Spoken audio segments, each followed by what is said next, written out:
그물에 걸린 핏덩이를 주워다 키운다고? 그러게 말이야. 형편도 어려운 사람들이 쯔쯔. 전라도 고금도 평생 자식 없이 살아온 가난한 어부 내외를 두고 사람들은 혀부터 찼습니다. 끼니조차 잊기 힘든 살림에 입 하나가 늘었으니까요. 하지만 그땐 몰랐습니다. 그 작은 아이로 부부의 인생이 송두리째 뒤집히고 궁궐 임금님까지 그 이름을 찾게 될 줄은요. 이야기 시작 전 구독과 좋아요 눌러주신 뒤 어디서 듣고 계신지 댓글로 알려주시면 그곳에 행운이 가득하길 바라겠습니다. 칠흑 같은 어둠이 깔린 전라도 고금도 앞바다. 작은 거룻배 뱃전에서 밧줄을 쥐어짜듯 끌어올리던 어부 태주의 굵은 팔뚝에 시퍼런 핏대가 툭툭 붉어졌습니다. 7년을 바다에 기대어 살았지만 이토록 묵직한 손맛은 처음이었기에 그는 이빨을 꽉 깨문 채 거친 숨을 몰아쉬며 마침내 갑판 위로 그물을 끌어올렸고 쿵 하는 둔탁한 소리와 함께 사람 키만한 커다란 청자 해조문 항아리가 모습을 드러냈지요. 뱃바닥을 구르는 항아리에서 바닷물이 철철 흘러넘치는 가운데 옆에서 횃불을 들고 있던 아내의 연월이 다가가 젖은 소매로 항아리 겉면에 진흙을 닦아내자 참으로 기이한 광경이 펼쳐졌습니다. 항아리 겉면에 굽이치듯 새겨진 파도, 무늬가 마치 살아 움직이는 것처럼 바다의 흐름에 맞추어 푸른빛에서 붉은빛으로 오묘하게 그 색깔을 바꾸고 있었던 것입니다. 여보, 이것 좀 보오. 홀린 듯 다가간 태주가 덜덜 떨리는 손으로 항아리의 두꺼운 뚜껑을 조심스레 열어 젖히자 부부는 헉하고 숨을 들이마신 채 그 자리에 굳어버리고 말았습니다. 퀴퀴한 갯벌 냄새 대신 코끝을 스치는 은은한 난초 향기가 피어오르는 항아리 속에는 놀랍게도 웬 3살배기 사내 아이가 영롱한 무지갯빛을 뿜어내는 커다란 조개 껍데기인 야광패를 두 조막손에 꼭 쥔 채 새근새근 곤히 잠들어 있었지요. 핏기가 가신 얼굴로 멍하니 서 있던 연월은 이내 붉어진 눈시울로 훌쩍이며 두 팔을 뻗어 아이를 품에 와락 안아들었고 평생 자식 하나 없이 차가운 바닷바람을 맞으며 외롭게 살아온 부부는 하늘이 내려주신 귀한 선물이라 여기며 아이의 이름을 바다의 빛이라는 뜻을 담아 청남이라 지어 거두기로 굳게 맹세했습니다. 다음 날 아침 방 안으로 스며든 햇살에 눈을 뜬 태주가 아이의 손에 쥐어진 야광패가 하도 신기하여 슬쩍 빼내려 하자 방실방실 웃던 청남이 벼란간 자지러지게 울음을 터뜨리며 작은 손가락으로 창밖에 출렁이는 바다를 가리켰습니다. 아이의 새파랗게 질린 얼굴을 본 연월이 화들짝 놀라 달려와 작은 등을 다급히 토닥이며 달래었고 장롱 서랍을 뒤져 가장 질긴 삼배실을 가져오더니 야광패를 단단히 엮어 목걸이로 만들어 아이의 목에 고이 걸어주자 그제야 청남은 눈물을 거두고 다시 방긋 웃었지요. 그로부터 어느덧 4년의 세월이 흐르는 동안 고금도의 매서운 바닷바람 속에서도 무럭무럭 자라난 7살 청남은 여느 아이들과는 차원이 다른 신통한 능력을 보이기 시작했는데 어느 날 마당 한 구석에 놓인 청자 항아리에 파도, 무늬를 가만히 쓰다듬더니 물고기 떼가 쏟아져 들어오는 정확한 물때와 길목을 손가락으로 짚어내는 것이었습니다. 아이의 맑은 눈동자에서 범상치 않은 기운을 느낀 태주는 곧장 괭이를 집어들고 바닷가로 달려가 갯벌에 방치되어 무너져가던 돌그물을 밤낮 없이 땀을 흘리며 덜그럭덜그럭 보수하기 시작했습니다. 조선의 섬마을에는 밀물때 들어온 고기 떼가 썰물때 바다로 빠져나가지 못하도록 바닷가에 둥글게 돌담을 쌓아 가두는 독살이라 부르는 지혜로운 전통 어법이 있었는데 태주는 청남이 일러준 밀물과 썰물의 차이를 역이용하여 거센 파도에도 무너지지 않을 만큼 튼튼하고 거대한 돌담을 새로이 쌓아 올린 것이지요. 며칠 뒤 청남이 손가락으로 가리킨 바로 그 갯바위 해역에 그물을 던지고 독살의 길목을 뜬 눈으로 지킨 태주는 이윽고 물이 빠지기 시작하자 철썩거리는 파도 소리와 함께 펄떡이는 은빛 물고기들이 쉴 새 없이 돌담 안으로 쏟아져 들어오는 광경에 턱이 빠질 듯 입을 다물지 못했습니다. 배전이 수면에 닿아 가라앉을 만큼 엄청난 양의 고기를 거두어들인 태주는 뱃사공 인생 처음으로 만선의 깃발을 흩날리며 귀향했고, 항구의 배가 닿기가 무섭게 연어른 삐걱거리는 낡은 수레에 비린내 나는 생선들을 산더미처럼 싣고 좁디 좁은 고금도 골목길을 누볐습니다. 그녀는 흉년이 들어 끼니를 잊지 못하고 소나무 껍질과 풀뿌리를 캐어 먹던 굶주린 이웃들을 찾아가 아무런 대가 없이 살이 꽉 찬 고기를 뭉텅뭉텅 내어주었지요. 이 놀라운 기적 같은 사연과 물때를 꿰뚫어보는 청남의 신통력이 고금도 장터와 포구를 넘어 온 섬 전체로 파다하게 퍼져나가면서 낡은 초가집에서 가난하게 살아가던 어부 부부는 어느새 마을 사람들의 깊은 존경을 한 몸에 받는 덕망 높은 인물로 자리 잡았습니다. 아이고, 바다의 신령님이 우리 섬을 살리셨네. 날이 밝기 무섭게 집신을 질기게 끄는 소리가 흙먼지를 일으키며 태주의 집 앞마당으로 몰려들었는데, 늙은 촌장부터 어린 꼬마까지 마을 사람들은 저마다 매일 아침 청남의 한마디 조언을 듣기 위해 좁은 대문 앞을 서성이며 허리를 굽히고 고개를 조아렸습니다. 온 마을이 오랜 굶주림에서 벗어나 배를 두드리며 덩실덩실 춤을 추었고, 왁자지껄한 웃음소리가 파도 소리를 덮을 만큼 마을 전체가 기쁨에 들떠 있었지만, 마을이 한눈에 내려다 보이는 깎아지른 언덕 위 거대한 기와집에서는 굳게 닫힌 창문 틈 사이로 이 모든 광경을 매서운 눈으로 지켜보는 자가 있었습니다.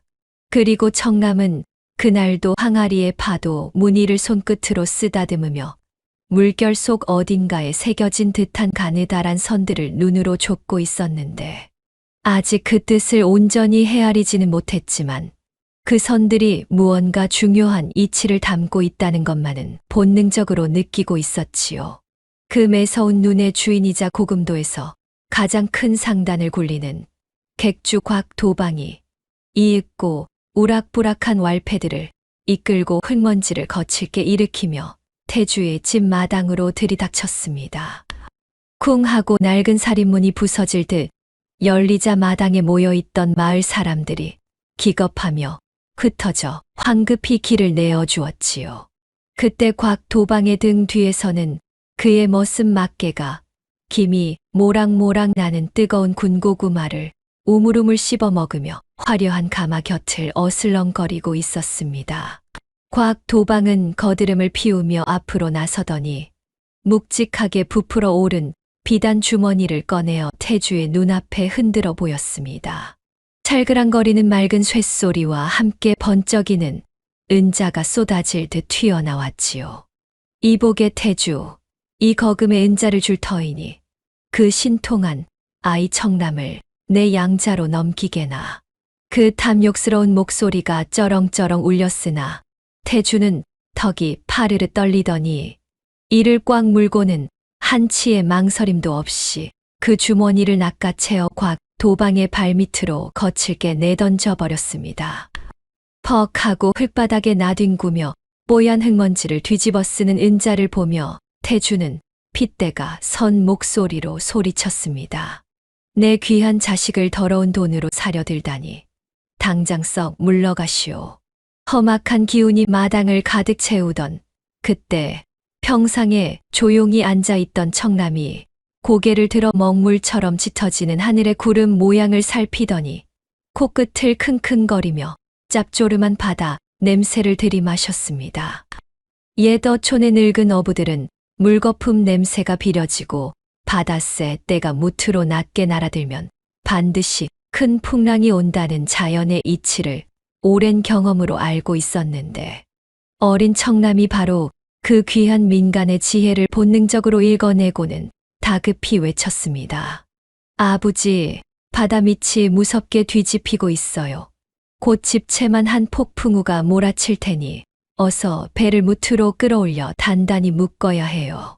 그 낭낭한 목소리에 태주와 마을 어부들은 안색이 하얗게 질려서는 뒤도 돌아보지 않고 가파른 비탈길을 뛰어 폭우로 달려나갔고 거친 숨을 헉헉 몰아쉬며 서둘러 배를 무트로 끌어올려 굵은 동아줄로 꽁꽁 묶었지요.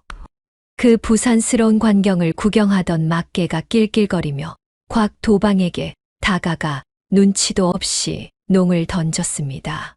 나리, 저 조그만 놈이 며칠 전 나리 발가락을 꽉 물었던 그 무서운 꽃게보다 더 무섭지는 않겠지요? 막개의 실없는 소리에 곽도방은 얼굴이 불그락푸르락해지더니 짝 하는 찰진 소리와 함께 막개의 등짝을 매섭게 후려쳤습니다. 함부로 입을 놀리며 남의 불행을 비웃다 도리어 매를 버는 이것이야말로 악한 짓이 반드시 제 몸으로 돌아온다는 인과응보의 가르침이 그대로 펼쳐진 것이었지요.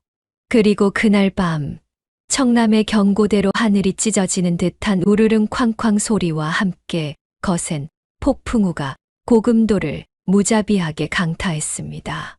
성난 파도가 방파제를 집어삼킬 듯 솟구쳐 올랐으나 무트로 끌어올려 단단히 묶어둔 마을 사람들의 배는 모두 무사했는데 오직 아이의 경고를 콧방귀 끼며 무시하고 바다에 묶어두지 않은 곽 도방 상단에 크고 화려한 배들만 일렁이는 파도 속에서 서로 쿵쾅 부딪히며 산산조각이 나고 말았지요. 다음 날 아침 무서운 비바람이 잦아들자 청남은 마당 한 구석에 놓인 빗물이 고인 낡은 빈 항아리 속의 미세한 물결을 유심히 살피더니 손가락으로 동쪽 바다의 검은 갯바위 너머를 지목하며 폭풍우에 밀려온 새로운 황금 어장을 정확히 알려주었습니다. 태주와 어부들은 기쁨의 환호성을 지르며 곧장 청남이 지목한 곳으로 노를 저어 나갔고 그물이 찢어질 듯 펄떡이는 은빛 물고기들을 배가 가라앉을 만큼 가득 채워 또다시 만선으로 무태에 돌아왔습니다. 바닷가에서 처참하게 박살난 자신의 배 잔해를 보며 부들부들 떨던 곽도방은 멀리서 들려오는 만선의 풍악 소리에 시퍼렇게 질린 입술을 질끈 깨물며 청남의 신통력을 몰래 훔쳐낼 끔찍한 계획을 세우기 시작했지요. 그는 짙은 어둠이 깔리자 주위를 두리번거리더니 막개를 은밀히 구석으로 불러내어 낮은 목소리로 귓속말을 속삭였습니다. 오늘 한밤중에 아무도 모르게 쓸 작은 조각배를 당장 띄울 채비를 해 두어라. 막개는 겁에 질려 침을 꿀꺽 삼키며 덜덜 떨리는 고개를 끄덕였습니다. 곽도방의 입가에 뱀 같은 미소가 번졌고 다음 날 이른 아침 곽도방은 고금도 상인들을 하나씩 객주체로 불러들이기 시작했지요. 안방에 비단 방석을 깔고 앉은 곽도방은 엽전 꾸러미를 묵직하게 툭 던지며 해산물을 매점매석하기 위한 뇌물을 돌리기 시작했습니다. 조선시대에는 양반과 평민 그리고 천민으로 엄격히 나뉘어 상업을 천시하는 산농공상의 뚜렷한 신분 질서가 존재했는데 이 때문에 권력을 쥔 부패한 투호나 관아의 아전들이 뒷돈을 받고 상단의 독점을 묵인해 주는 폐단이 흔하게 벌어지곤 했지요. 곽도방 역시 촌장과 결탁하여 전라도, 고금도, 어촌 백성들의 생사여탈권을 쥐고 흔들던 자였기에 상인들은 짤랑거리는 엽전 소리 앞에서도 마른 침만 꿀꺽 삼키며 돈꾸러미를 챙길 뿐이었습니다. 그때 구석에 웅크리고 앉아있던 늙은 상인 하나가 헛기침을 하더니 주눅든 목소리로 불만을 터뜨렸습니다. 도방 어르신 챙겨주신 돈은 감사하오나 그 태주라는 놈이 매일같이 물고기를 백성들에게 공짜로 나누어 주니 상권 독점이 여간 어려운 일이 아니옵니다.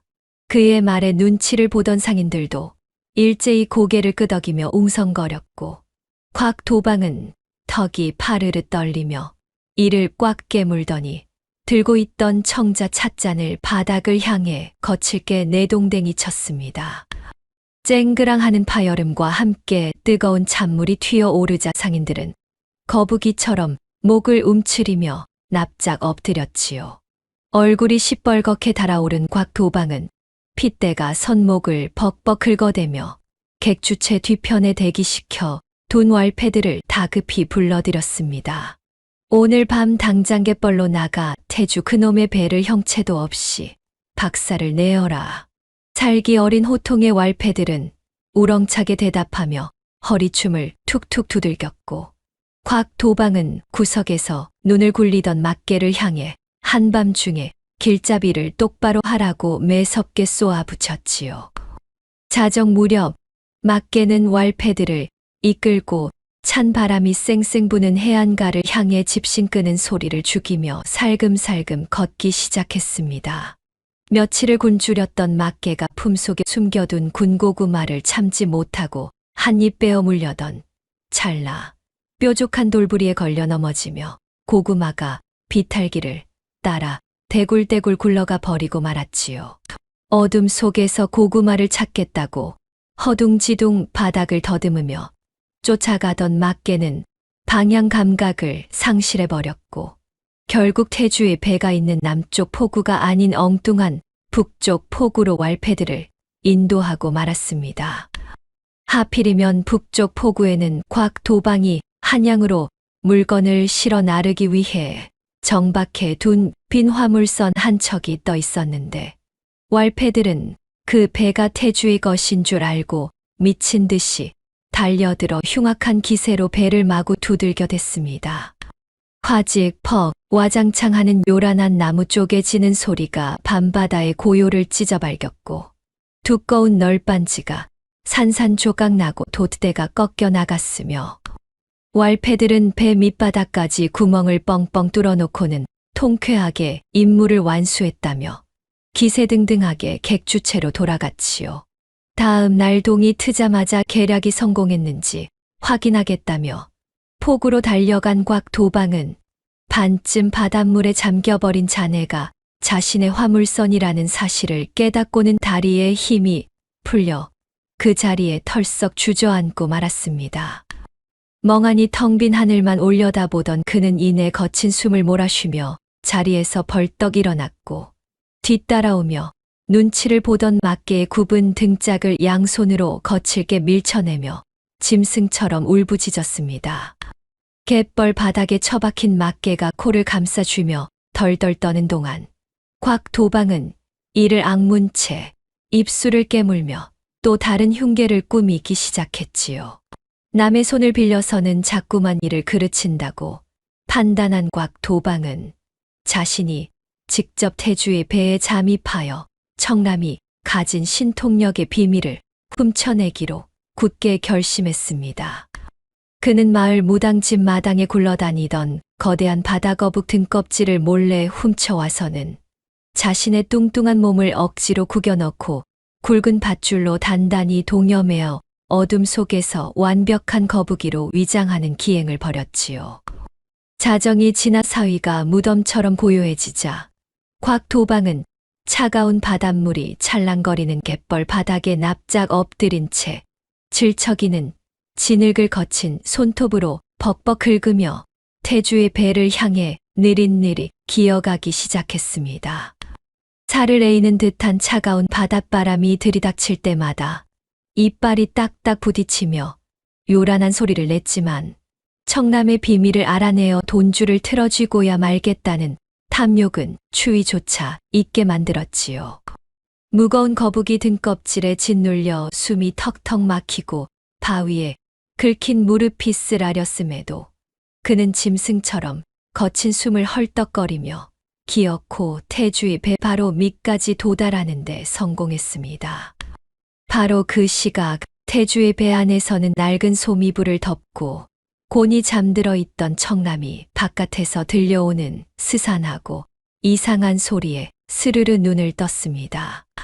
스윽스윽하며 무언가 육중한 덩어리가 진흙을 질질 끌고 오는 기괴한 소리에 창호지 문을 살짝 열어본 청남은 달빛이 희미하게 비치는 갯벌 한가운데서 사람만 한 거대한 거북이 형상이 기어다니는 것을 목격하고는 온몸에 솜털이 쭈뼛서며 심장이 덜컥 내려앉았지요. 가쁜 숨을 애써 진정시킨 청남은 곧바로 옆에 누워 코를 골던 태주의 어깨를 마구 흔들어 깨웠습니다. 아버님, 얼른 일어나 보셔요.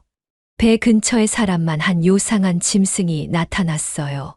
청남의 다급하고도 떨리는 속삭임에 잠투정을 하던 태주는 번쩍 눈을 떴고 열린 창틈으로 스며드는 서늘한 바닷바람을 맞으며 이부자리에서 잽싸게 몸을 일으켰지요. 사태의 심각성을 직감한 태주는 숨소리조차 내지 않고 일어나 방구석을 조심스레 뒤적이더니 이내 손에 묵직한 참나무 몽둥이를 꽉 움켜쥐었습니다. 긴장감이 감도는 고요 속에서 태주가 조심스레 문을 열고 달빛 비치는 갯벌로 다가갔습니다. 질퍽한 갯벌 위로 발걸음을 내디딜 때마다 찌그덕하며 지늘기 집신을 빨아들이는 소리가 밤 공기를 갈랐고 배 옆에 엎드려 있는 거대한 거북이 형상을 향해 다가간 태주는 손에 움켜쥐고 있던 참나무 몽둥이를 번쩍 치켜들었지요. 달빛에 드러난 거북이의 등껍질은 낡은 집신과 썩은 거적대기를 이어붙여 만든 조잡한 모양새였으며 그 틈새로 사람의 팔다리 같은 것이 삐져나와 흉측하게 꿈틀거리고 있었습니다. 몽둥이가 당장이라도 등껍질을 박살낼 듯 내리쳐지려는 찰나 바닥에 바짝 엎드려 있던 곽 도방은 몽둥이의 그림자를 보고 다급해진 나머지 꾸에꾹하며 억지스러운 거북이 울음소리를 흉내내더니 진을 바닥에 제 얼굴을 사정없이 파묻었습니다.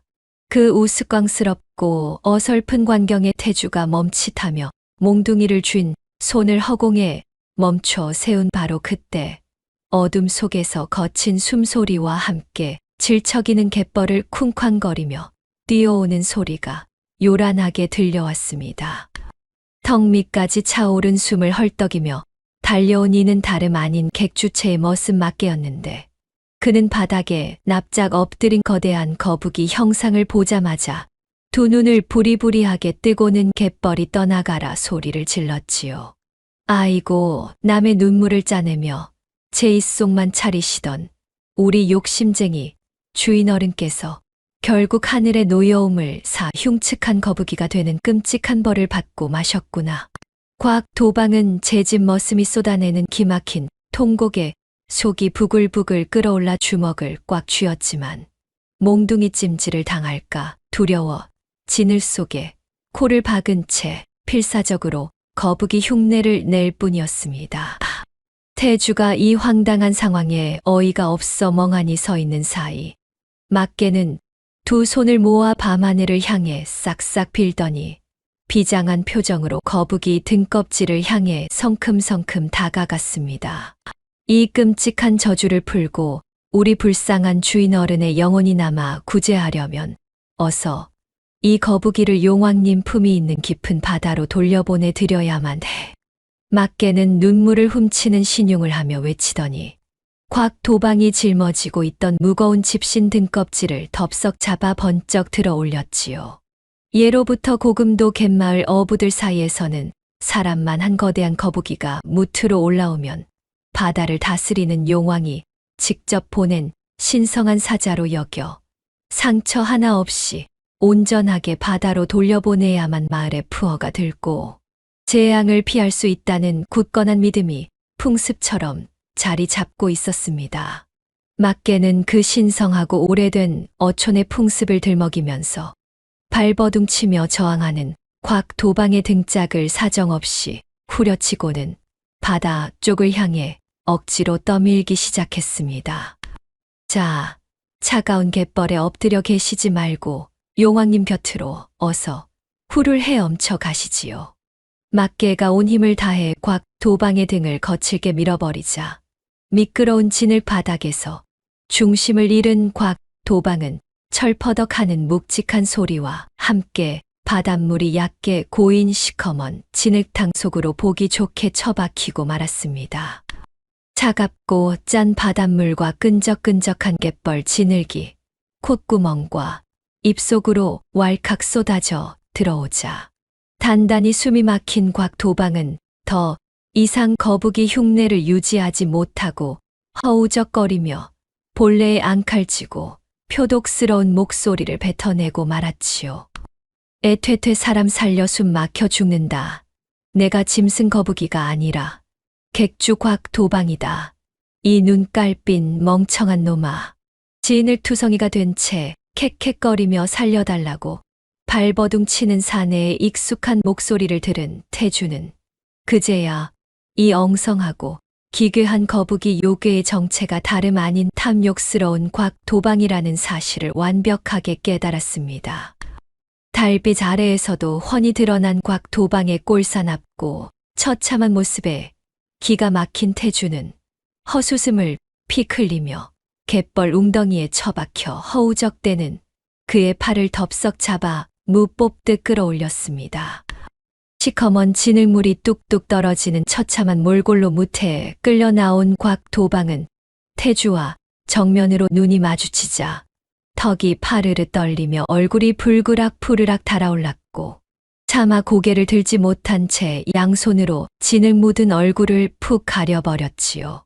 그는 애써 공들여 엮어 만든 거적대기 등껍질마저 갯벌 한가운데 내팽개친 채 질척이는 바닥에서 연신 헛발질하며 미끄러지면서도 객주체를 향해 뒤도 돌아보지 않고 주랭랑을 치기 시작했습니다.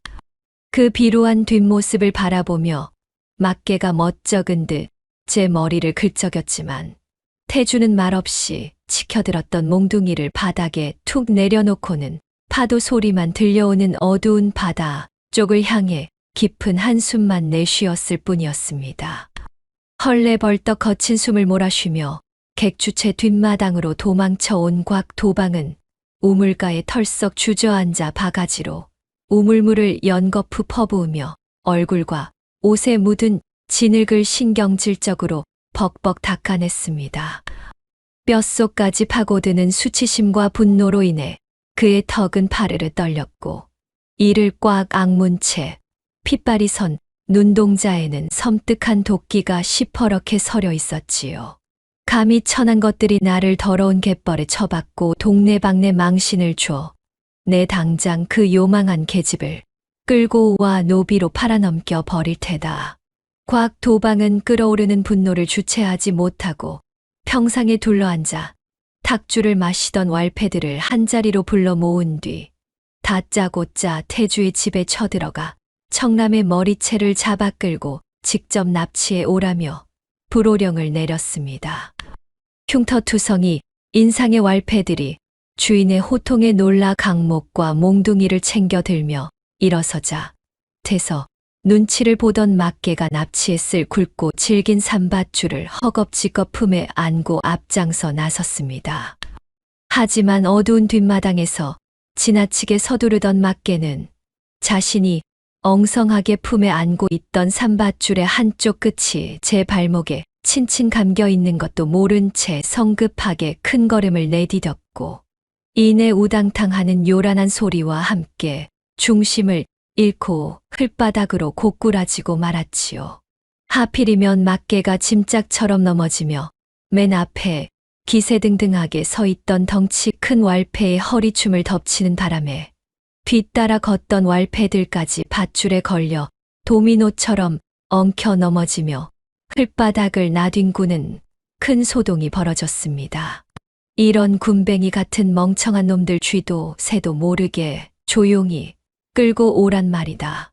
곽도방이 쇳소리가 잔뜩 섞인 목소리로 발을 구르며 타박하자 바닥에 엎어져 끙끙대던 왈패들은 서둘러 일어나 엉덩이에 묻은 흙먼지를 털어내고는 구겨진 옷매무새를 가다듬었습니다. 왈패들은 험악한 기세를 숨긴 채 어둠이 짙게 깔린 골목길을 지나 태주의 집을 향해 살금살금 다가갔습니다. 요란하게 삐걱거리는 대문을 피해 뒤쪽 흙담을 넘으려던 왈패들은 낡은 기와지붕 아래에 몸을 바짝 붙였습니다. 그들이 숨죽여 기어오르려는 전라도 고금도 태준의 담장 안쪽 마당 길목에는 며칠 전부터 청남이 썰물 때마다 바닷가, 갯벌을 뒤지며 부지런히 주워온 붉은 해초인 가사리가 발목이 푹푹 빠질 만큼 아주 두툼하게 깔려 있었지요.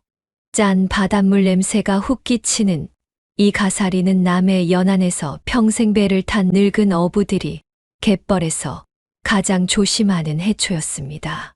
갯벌 바위에 더덕더덕 붙어 자라는 가사리가 물을 잔뜩 머금으면 한겨울 꽁꽁 언 빙판이나 기름을 먹인 장판보다 훨씬 더 미끄러워 자칫 뼈가 부러지기 십상이라는 사실을 바닷사람들은 뼛속 깊이 알고 있었는데 청남은 바로 그 민간의 오랜 지혜를 불청객을 막아낼 훌륭한 방어책으로 영리하게 쓴 것이었습니다.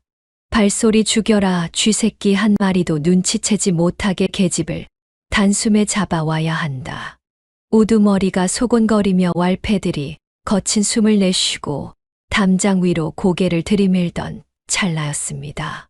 헛간 옆짙은 어둠 속에 납작 엎드려 숨어있던 청남이 미리 떠다 놓은 커다란 물항아리에서 바가지로 물을 푹 퍼 올렸습니다.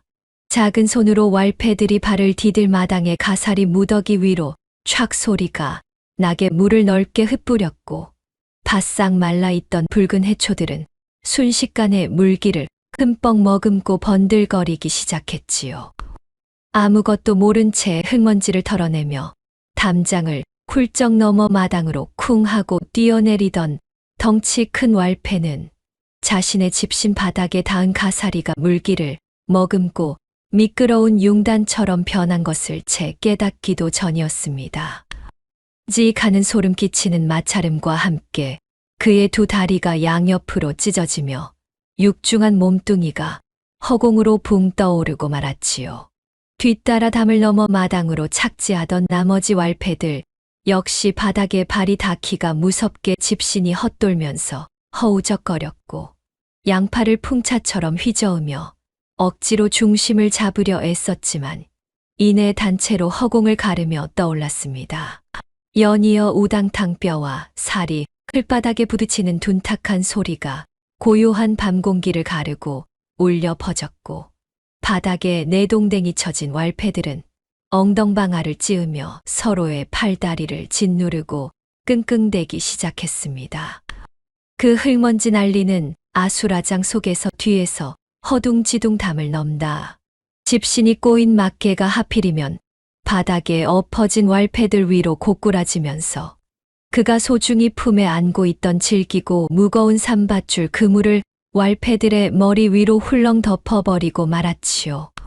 졸지에 자신들이 사람을 짐짝처럼 엮어가려 가져온 거대한 그물 속에 갇혀버린 왈패들은 마치 무트로 끌려 나와 숨을 헐떡이는 커다란 숭어 떼처럼 서로의 얼굴을 걷어차고 팔을 휘저으며 지독하게 발버둥을 쳤습니다. 이 멍청한 놈아, 왜 우리한테 그물을 덮어 씌우는 게야. 그들이 살겠다고 몸부림을 칠수록 굵은 삼밧줄로 단단히 엮인 그물코가 그들의 목과 허리에 더욱 옥죄어 감겨들었고 흙바닥을 구르는 왈패들의 입에서는 거친 욕설과 비명이 마구 터져 나왔습니다. 그 요란하고 정신없는 틈을 타서 청남은 발소리를 죽인 채 살그머니 다가가 품속 깊은 곳에서 미리 준비해둔 누런 한지 한 장을 꺼내어 왈패들이 기어 나올 길목의 흙바닥에 슬쩍 흘려두었습니다. 그 두툼한 한지 겉면에는 짙은 먹물로 큼지막하게 황금어장 지도라고 뚜렷하게 적혀 있었는데 청남은 지도를 떨어뜨리자마자 담장 너머에 어둠 속으로 날랜 고양이처럼 흔적도 없이 자취를 감추었지요. 그물 속에서 흙먼지를 잔뜩 마시며 사색이 된 왈패의 우두머리는 험악한 기세로 으르렁거리며 서걱서걱 소리가 나도록 질긴 그물을 마구 찢어대기 시작했습니다. 간신히 찢어진 그물 틈새로 헝클어진 머리를 내밀고 기어 나온 왈패들은 가쁜 숨을 몰아쉬다가 달빛 아래 바닥에 덩그러니 떨어져 있는 누런 한지를 발견하고는 재빨리 그것을 낚아채듯 주워들었습니다. 희미한 달빛에 비친 글귀를 확인한 왈패의 눈이 튀어나올 듯 커다래졌고 그는 상전인 곽도방에게 이 엄청난 보물을 바치면 두둑한 상을 받을 것이라 확신하며 찢어진 그물과 밧줄을 팽개친 제 동료들을 이끌고 불이 나게 골목을 빠져나갔습니다. 다음 날 아침 포구 장터 한복판에 자리한 으리으리한 기와집 마루에서 가짜 지도를 두 손에 받아든 곽도방은 탐욕의 눈이 멀어턱이 파르르 떨릴 정도로 흥분한 채 거친 숨을 몰아쉬었습니다. 그는 핏발선 눈으로 지도를 뚫어져라 쳐다보았고 그 지도가 어린 청남이 치밀하게 파놓은 함정일 줄은 꿈에도 생각하지 못한 채 지도에 붉게 표시된 외딴 무인도 근처 해역이 조선 최고의 은빛 조기떼가 몰려드는 전설의 어장이라고 맹신해 버렸지요. 이것만 손에 넣으면 한양과 나주의 콧대 높은 객주들도 내 발밑에 머리를 조아릴 것이다. 이보게들 당장 우리 상단이 가진 제일 크고 튼튼한 배들을 모조리 띄워라.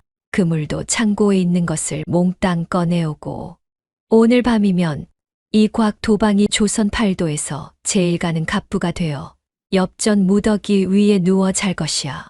곽도방이 목에 시퍼런 핏대를 세우며 고함을 지르자 수십 명의 상단 선원들이 부산하게 움직이며 포구에 정박해 있던 거대한 돛담배 세 척의 빈 그물과 소금 가마니를 산더미처럼 싣고 서둘러 출항 준비를 마쳤습니다. 거센 바닷바람이 휘잉 소리를 내며 커다란 무명돛을 세차게 때리는 가운데 배가 목적지를 향해 거친 파도를 가르고 나아가자 곽도방은 배전에서 어마어마한 엽전 무더기를 떠올리며 어깨를 들썩이고 덩실덩실 춤을 추기 시작했습니다. 그의 두꺼운 집신이 갑판 널빤지에 부딪히며 쿵덕쿵덕 경쾌한 소리를 냈고 입가에는 누런 이빨을 다 드러낸 채 실성한 사람처럼 연신 실실 웃음을 흘리며 허공에 두 팔을 휘저었지요. 마침내 뱃머리가 가짜 지도의 붉은 먹물로 동그랗게 표시된 무인도 앞바다에 도착하자 곽도방은 두 팔을 번쩍 치켜들며 당장 그물을 바다 깊숙이 던지라고 악을 썼습니다. 굵은 산밧줄에 매달린 거대한 그물이 도르래를 타고 끼리릭 거친 마찰음을 내며 바다 밑으로 가라앉았고 뱃사람들은 침을 꿀꺽 삼키며 숨죽여 기다렸습니다. 얼마 지나지 않아 바닷속으로 늘어진 그물이 무언가 거대한 무게에 잔뜩 걸린 듯 배 전체가 한쪽으로 크게 기울어지며 찌그덕하고 굵은 나무 널빤지가 비명을 질렀습니다. 어서 끌어올려라. 은빛 조기가 그물이 터지도록 꽉꽉 들어찼구나.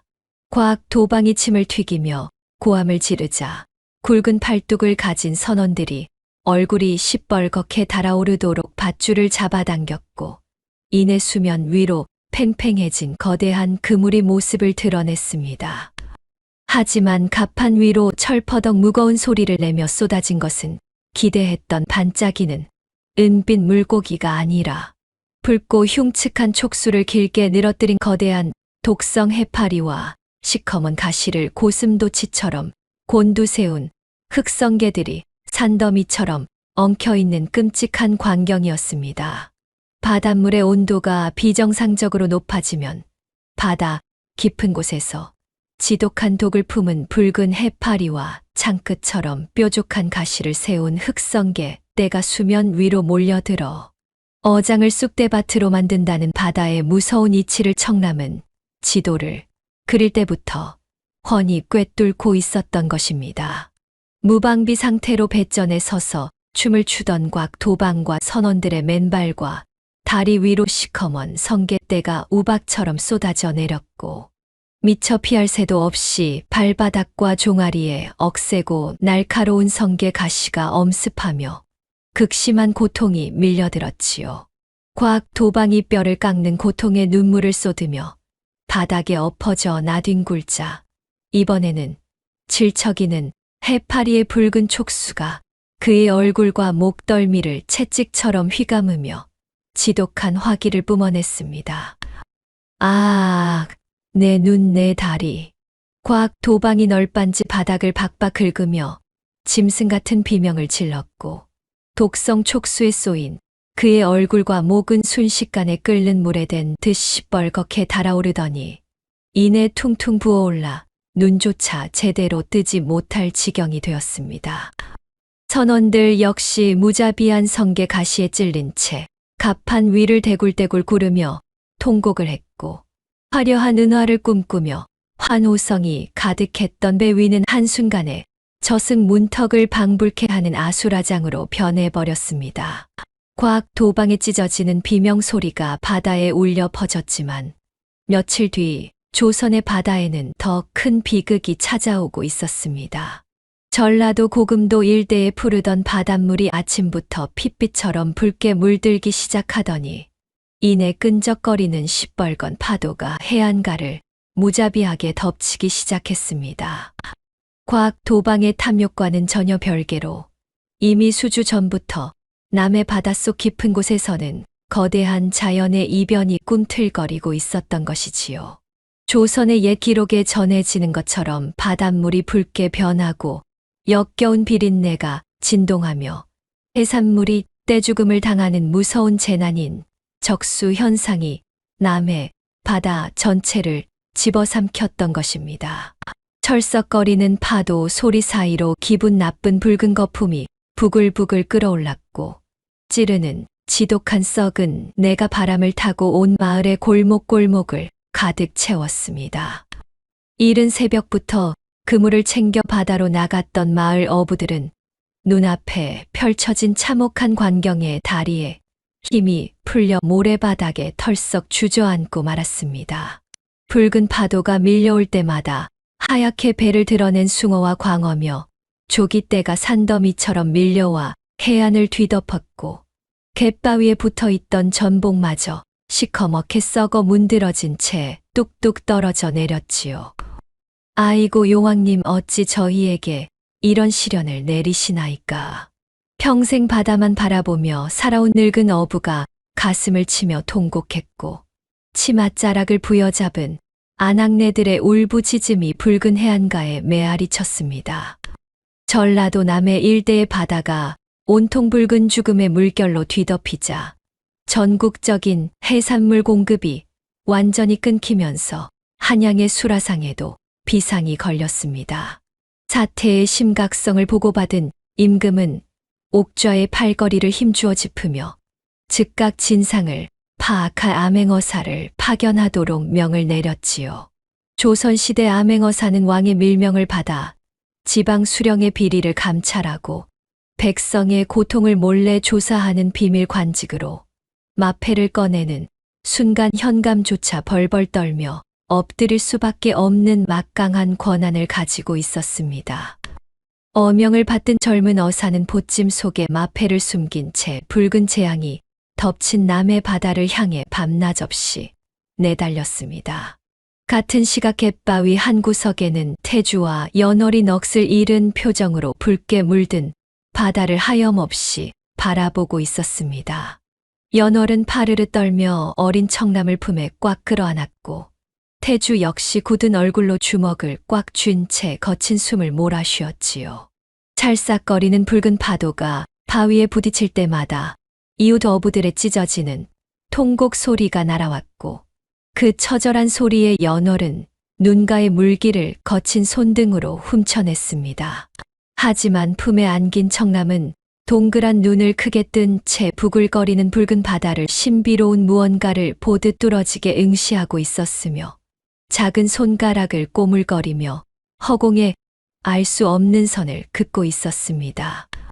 한편 성게 가시와 해파리의 맹독에 쏘여 얼굴과 목덜미가 흉측하게 짓무른 곽 도방은 붕대를 칭칭 감은 채 읍내 장터와 관아, 벽에 큼지막한 방고를 붙이고 돌아다녔습니다. 진물이 흐르는 눈가에는 지독한 도끼가 서려 있었고 집신을 질질 끌며 절뚝거리는 걸음마다 지팡이를 바닥에 탁탁 내리찍으며 사람들을 선동했지요. 이 모든 재앙은 그 천한 것들이 파낸 해조문 항아리의 저주 때문이요. 곽 도방은 쩍쩍 갈라진 쇳소리를 내며 핏대를 세웠고 그 도자기를 끌어안고 사는 요망한 계집아이 청남이 남의 바다의 신령을 노하게 만들었다며 거짓 소문을 퍼뜨렸습니다. 그날 밤 달빛조차 구름에 가려진 칠흑 같은 어둠 속에서 수십 개의 시뻘건 횃불이 일렁이며 태주의 집을 향해 구불구불한 산길을 기어 올라오기 시작했습니다. 타닥타닥 타오르는 횃불 소리와 함께 거친 발소리가 땅을 울렸고 사람들의 손에는 날선 괭이와 육중한 몽둥이가 들려 있었지요. 당장 그 요망한 항아리를 깨부수고 계집아이를 바다에 제물로 던져야 한다. 누군가 고래고래 소리를 지르자 수십 명의 무리가 와 함성을 질렀고 쿵쿵 흙바닥을 짓밟으며 들이닥친 백성들은 순식간에 낡은 초가집을 에워쌌으며 매캐한 연기가 마당을 가득 채웠습니다. 바깥에서 서슬퍼런 고함 소리가 진동하고 낡은 대문이 덜컹거렸지만 마당 한가운데 멍석 위에 앉은 청남은 털끝만큼도 동요하지 않았습니다. 아이의 눈앞에는 지늘기 말끔히 씻겨나간 해조문 항아리가 놓여 있었고 횃불의 붉은 빛이 도자기 표면에 닿자 새겨진 파도, 무늬가 마치 살아서 꿈틀거리는 것처럼 일렁였지요. 청남은 고개를 푹 숙인 채 항아리 표면에 굽이치는 곡선을 더욱 깊이 들여다보고 있었으며 가느다란 손가락으로 차가운 유약 위를 천천히 쓸어내리며 무언가 깊은 이치를 깨달은 듯 작게 고개를 끄덕였습니다. 그때 사색이 된 연월이 버선발로 마루를 뛰어내려와 작은 체구의 청남을 자신의 등 뒤로 확 숨기며 두 팔을 벌려 앞을 막아섰습니다. 제발 이러지들 마셔요. 우리 아이는 아무 잘못이 없습니다. 연월의 목소리는 공포에 질려 파르르 떨렸고 눈에는 굵은 눈물이 뚝뚝 떨어져 흙바닥을 적셨지요. 태주 역시 급히 달려나와 서슬퍼런 기세로 앞을 가로막았지만 이성을 잃은 무리들은 횃불을 들이밀며 금방이라도 달려들 기세였습니다. 집신 끄는 소리와 횃불 타는 소리가 어지럽게 뒤섞였고 연월은 쉰 목소리로 애원했지만 광기에 휩싸인 그들에게는 닿지 않았습니다. 무리들의 맨 뒤에서 덩치 큰 왈패들의 호위를 받으며 나타난 곽 도방이 붕대 감은 손을 번쩍 치켜들며 찢어지는 목소리로 악을 썼습니다. 당장 저 썩은 대문을 때려 부수고 저 요망한 것들을 끌어내라. 그의 호통의 막개와 왈패들은 아름드리 통나무를 양손으로 꽉 움켜쥐고는 벼락같이 대문을 향해 달려들었습니다. 화앙하는 굉음과 함께 낡은 나무 대문이 비명을 지르며 쩍 갈라졌고 흙먼지가 우수수 쏟아져 내렸습니다. 한 번 더 쳐라 완전히 박살을 내버려요.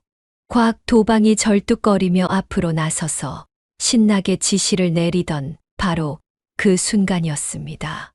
통나무를 들고 뒤로 물러나 반동을 주려던 막개가 중심을 잃고 헛디디는 바람에 육중한 통나무 끝부분이 그만 곽 도방의 오른 발등을 쿵 하고 세게 찧어버리고 말았지요. 아, 뼈가 으스러지는 고통에 곽 도방이 짐승 같은 비명을 질렀고 그대로 땅바닥에 나뒹굴며 대굴대굴 굴렀습니다. 곽 도방이 비명을 지르며 나뒹구는 찰나 마패를 든 무리들이 마당으로 들이닥쳤습니다. 암행어사 출두야.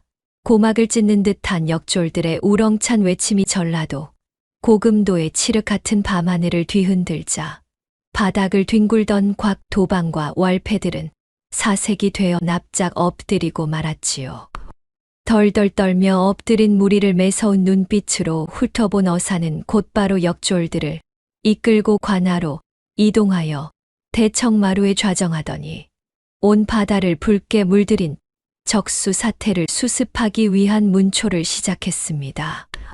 발등을 심하게 다쳐 절뚝이는 곽 도방은 밧줄에 끌려와 앞들에 무릎이 꿇린 채로도 살고자 어사를 향해 연신 머리를 조아렸지요. 어사 또 날이 억울하옵니다. 저기 저 태주놈의 자식 청남이라는 요망한 핏덩이가 바다의 노여움을 사서 이 고을에 붉은 물이 밀려온 것이옵니다. 과학 도방은 이마가 시뻘겋게 달아오른 것도 모른 채 애먼 태주 일가에게 모든 죄를 뒤집어 씌우려 안간힘을 썼습니다. 대청마루에 앉아 그 꼴을 싸늘하게 내려다보던 어사는 진상을 파악할 때까지 청남이 안고 있던 해조문 항아리를 고금도 관아 창고에 즉각 압수하라 명했습니다. 포졸 하나가 거친 손길로 7살 청남의 얇은 팔을 쳐내고 항아리를 획 빼앗아 들자 곁에 엎드려 있던 태주가 흙바닥을 기어가 어사의 바짓가랑이를 부여잡았지요. 어사 또 날이 제발 통촉하여 주시옵소서. 저 낡은 항아리와 제 아이는 붉은 바다와 아무런 죄도 없사옵니다. 태주의 거친 손가락이 파르르 떨렸고 두 눈에서 눈물이 뚝뚝 떨어졌지만 어사는 단호한 표정으로 고개를 저었습니다. 대신 항아리를 든 포졸을 향해 쩌렁쩌렁한 불호령을 내렸습니다. 명심하거라. 그 항아리는 사태를 풀 중대한 단서이니 관아 창고에 보관하고 쥐새끼 한 마리조차 접근하지 못하도록 단단히 지켜야 할 것이다. 포졸들이 굽신거리며 항아리를 품고 창고 쪽으로 사라지자 어사는 마당에 꿇어앉은 태주 일가를 향해 묵직하게 하명했습니다. 이 자들을 당장 옥사에 가두고 내일 아침 동이 트는 대로 마당으로 끌어내어 진실을 낱낱이 밝혀낼 것이니라. 포졸들의 억센 소나기에 끌려간 태주와 연월 그리고 어린 청남은 퀴퀴한 곰팡이 냄새가 코를 찌르는 관아에 차가운 옥사 바닥에 짐짝처럼 던져지고 말았지요. 철컥하고 무거운 자물쇠가 잠기는 서늘한 쇳소리가 감옥 안에 울려 퍼지자 연월은 다리에 힘이 풀려 썩은 볏짚이 깔린 흙바닥에 털썩 주저앉았습니다. 아이고, 내 새끼 얼음장 같은 곳에서 밤새 어찌 버틸꼬. 연월은 파들파들 떨리는 앙상한 팔로 어린 청남을 꽉 껴안았고 참아왔던 서러운 눈물이 폭포수처럼 쏟아져 내려 아이의 낡은 무명 저고리를 흠뻑 적셨습니다.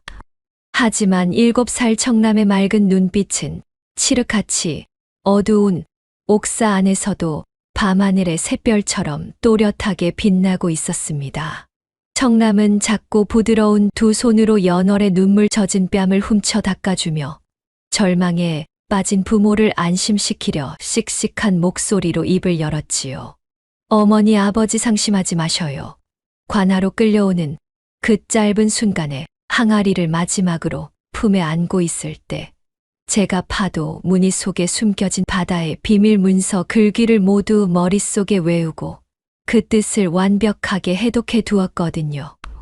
그 당돌한 말에 태주와 연월이 숨을 멈추고 두 눈을 커다랗게 뜨자 청남은 감옥 구석으로 다가가 뾰족한 나뭇가지를 집어들었습니다. 사각사각 스스슥하고 나뭇가지가 단단한 흙바닥을 깊게 긁어내는 소리와 함께 청남은 바다가 하루아침에 핏빛으로 붉게 물드는 적수 현상의 이치를 그림으로 막힘없이 그려나갔습니다. 이것을 똑똑히 보셔요. 바닷물이 붉게 썩어가는 것은 바다, 신의 저주나 요물의 장난이 아니에요. 여름날 햇볕이 뜨겁게 내리쬐어 바닷물의 온도가 펄펄 끓듯 높아지고 물길의 흐름이 막혀 썩어 들어가면 미세하고 작은 붉은 벌레와 독을 품은 풀들이 순식간에 걷잡을 수 없이 늘어나 온 바다의 숨통을 덮어버리는 자연의 이치일 뿐이란 말이에요. 청남은 고사리 같은 손으로 바닥에 그린 햇빛의 궤적과 조류가 막힌 방향을 논리정연하게 짚어가며 곽도방의 고변이 터무니없는 무지임을 증명해냈지요.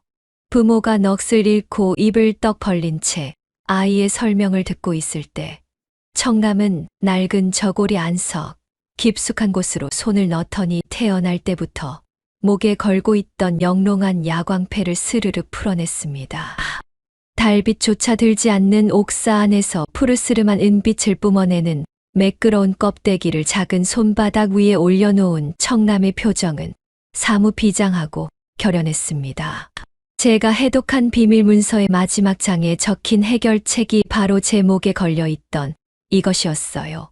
이 야광패는 단순한 장신구가 아니라 붉게 죽어가는 바다의 숨통을 다시 틔우고 검은 찌꺼기를 깨끗하게 정화해 낼 전설 속 해초의 씨앗을 품고 있는 그릇이어요. 아이의 맑고 당찬 목소리가 옥사의 무거운 공기를 가르며 메아리치자 깊은 절망에 빠졌던 태주의 가슴 속에서 뜨거운 불덩이 같은 희망이 왈칵 치솟아 올랐습니다. 아들의 경이로운 지혜와 두 손에 고이 들린 구원의 빛을 확인한 태주는 더 이상 주저앉아 있을 수만은 없었지요. 그는 차가운 바닥에서 벌떡 일어나 녹슨 옥사의 굵은 창살에 덥석 매달려 미친 듯이 몸부림을 쳤습니다. 삐거덕 덜컹하고 무거운 창살이 거칠게 흔들리며 부딪히는 소리와 함께 태주의 목통에서 처절한 절규가 터져 나왔습니다. 여보시오, 거기 밖을 지키는 포졸 나리들, 내 말 좀 들어보시오. 갓 7살 난 우리 아이가 죽어가는 바다를 살릴 방도를 정확히 알고 있소. 제발 부탁이니 지금 당장 억울함을 풀어주실 어사또 나리를 뵙게 해주시오. 태주의 핏발선 절박한 외침이 고요하던 관아 전체를 쩌렁쩌렁 울려 퍼졌고 마루에 앉아있던 어사는 무거운 발걸음으로 옥사를 향해 다가왔습니다. 어사의 옥빛 도포 자락이 바람에 펄럭이며 슥슥 흙바닥을 스치는 소리가 낮아 덩치 큰 포졸들이 태주를 거칠게 꿀리려 하였으나 어사는 손을 위로 번쩍 들어 엄하게 제지하고는 옥사 안쪽을 가만히 응시했습니다. 집단이 깔린 차갑고 축축한 바닥 위에는 갓 7살이나 되었을까 싶은 어린 청남이 두 손에 영롱한 푸른빛을 뿜어내는 야광패를 조심스럽게 받쳐 든 채 꼿꼿하게 서 있었지요. 청남은 한치의 떨림도 없는 단단한 걸음으로 창살 앞으로 다가와 고개를 깊이 숙여 예를 표하고는 맑고 또랑또랑한 목소리로 입을 열었습니다. 어사또 날이 저 붉고 독한 물결을 몰아내고 죽어가는 바다를 다시 살릴 유일한 방도가 바로 이 작은 야광패 안에 있사옵니다. 어사는 허리를 굽혀 아이와 시선을 맞추었는데 처음에는 반신반의하며 헛기침을 내뱉었으나 칠흑같이 검고 또렷한 눈동자에서 뿜어져 나오는 강렬하고 순수한 기운에 그만 완전히 압도당하고 말았습니다. 어사는 자신도 모르게 마른 침을 꿀꺽 삼키며 곁에 선 옥조를 향해 당장 옥사 문을 열어주라 다급하게 손짓했지요. 무거운 쇠대가 덜컹거리며 풀리고 삐거덕거리는 마찰음과 함께 철창문이 활짝 열리자 청남은 밖으로 당당하게 걸어 나와 붉게 썩어가는 바다의 독성을 당장 중화하려면 해변에 널린 굴 껍데기를 불에 바싹 구워 아주 곱게 빻아내야 한다고 거침없이 지시했습니다. 조선의 민간 의방서와 옛 어부들의 구전 지혜를 살펴보면 바닷가에 흔하게 널린 굴 껍데기를 뜨거운 불에 바싹 구워내어 곱게 빻아 만든 굴 껍데기 가루 약재가 있었습니다. 이는 뭉친 것을 풀어주고 고인 것을 흩어지게 하는 수렴의 기운을 지니고 있어 아이는 바다 전체를 뒤덮은 붉고 지독한 열독을 다스리는 데에도 그 자연의 이치를 똑같이 적용할 수 있다고 영특하게 판단하였던 것이지요.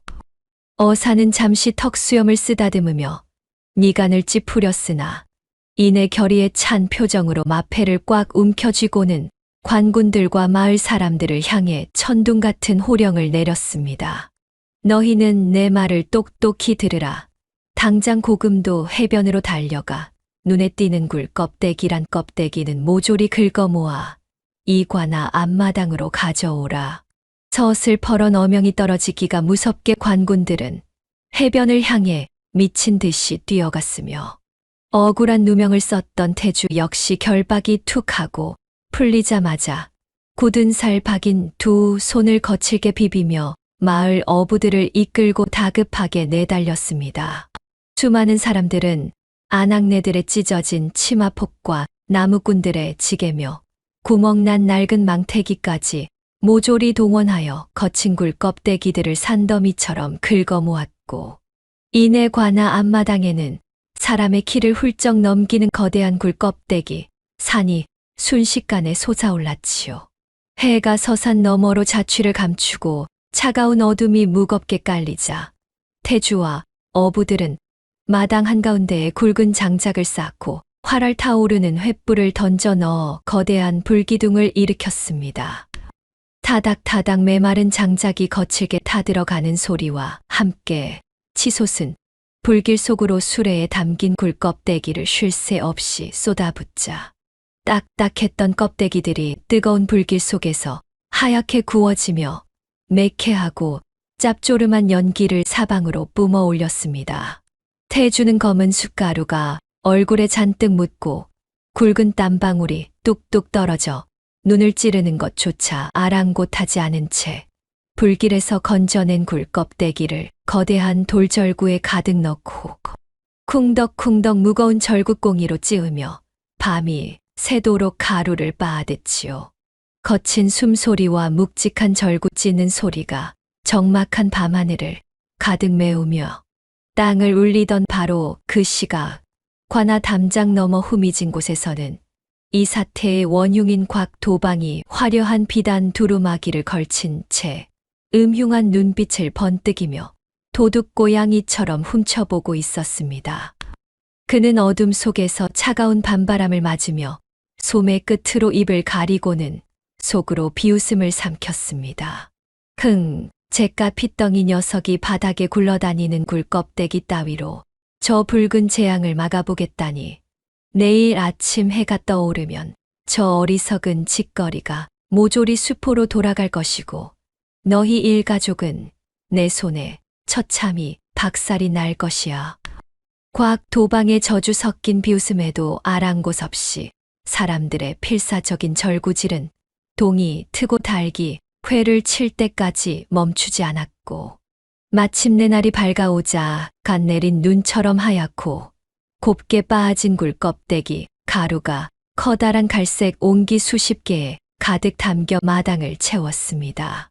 청남은 서늘한 아침 이슬을 밟으며 마당 한가운데로 나서더니 큼지막한 나무통에 맑은 바닷물을 길어오게 한 뒤 그 안에 고운 굴 껍데기 가루를 듬뿍 쏟아부어 긴 막대기로 휘휘 저었지요.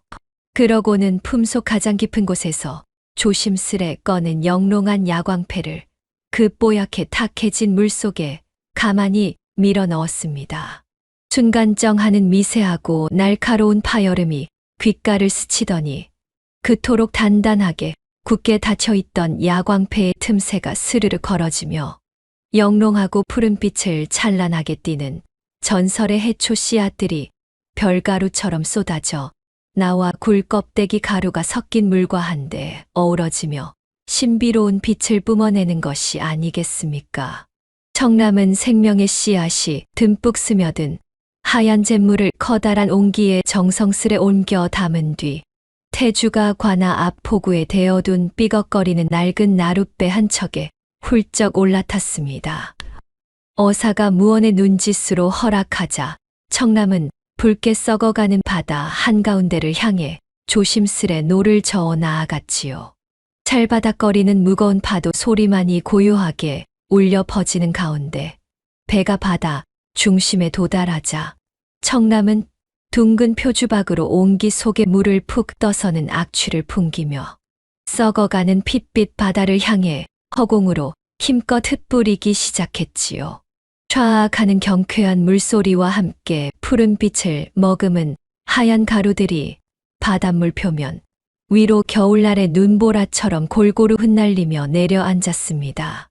육지에서는 옥빛 도포를 입은 어사와 초췌한 몰골의 태주 부부, 그리고 수백 명의 마을 사람들이 뱃머리에 우뚝 선 청남의 뒷모습을 바라보며 두 손을 간절히 모은 채 덜덜 떨리는 입술을 꽉 깨물고 있었습니다.